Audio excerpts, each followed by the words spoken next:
What's going on, everyone? Championship here, back at it again. This is gonna be my new thing, recording while I'm driving. Even though I'm not gonna be looking at the camera, I'm just gonna let it go so I can talk and be more consistent in posting since I'm pretty busy, right? But in today's video, I wanted to talk about ways to increase the intensity of training, so you can get a little bit more out of it, especially nowadays when a lot of people are starting to get back into it. So number one is chase, be chased, or racing. All right, that's a way for you to be able to increase your intensity. So if you have somebody chasing you, of course you're going to run a little faster, so it'll stimulate you to run away. If you're chasing somebody, you can see something and you can run towards it. If you're racing with somebody, running against them, then your intensity, of course, gets a little higher. Now, of course, program this right, because if you just throw it in whenever, it's not going to be as efficient, and it might put you at risk if you start off racing tomorrow and you haven't hit the track or even started training for your 40, if that's what you're training for. You're more likely to put yourself at risk unless you're doing a shorter distance, and that's something to talk about more on the programming side of it.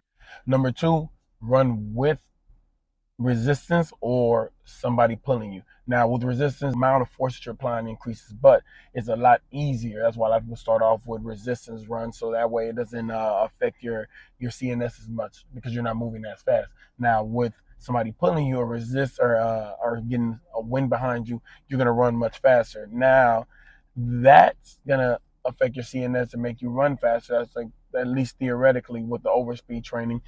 I always recommend running with speed behind me when I'm trying to run fast.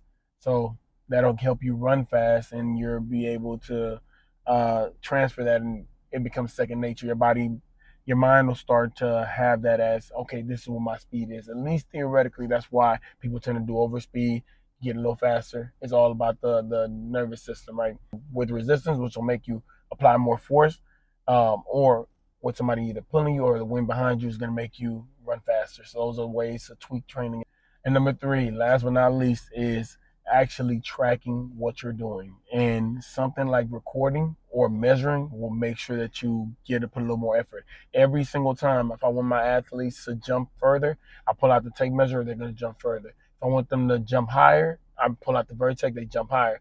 Now, if you just have them doing whatever they want, they're not going to. If you record it, as soon as I pull out the camera, they're going a little bit faster.